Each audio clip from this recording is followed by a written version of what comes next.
Avrupa'ya gidip asimile olmayan tek millet Türkler hocam. Yani Avrupa'nın yarısına ben kadar aynı hükmedip fikirde değilim. asimile olmayan, din değiştirmeyen, Avrupa'ya 400 yıl hükmeden tek millet Tamam Türkler. Erhan'cığım Abiciğim Tekir bak senin şeyini Bosna'da yapalım kaç şimdi. Türk kaldı? Yok. Hocam onun sebebi farklı. Bosna'da kaç Türk kaldı? Bugün Bosna'da Müslümanlık varsa Osmanlı'nın izniyle var. Bugün Makedonya'da 150 bin Türk var. Türk değil herif.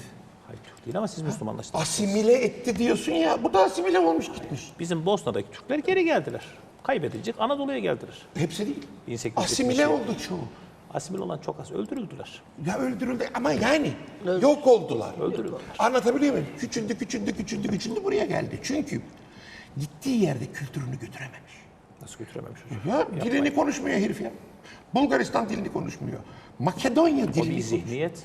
Şimdi- İstesek yapamaz mıyız? Yapamaz. Yapar. Hayır Çok o var. kültür yok. Yapar. Ya sen bak kendi Anadolu'luğuna kültürü götürememiş.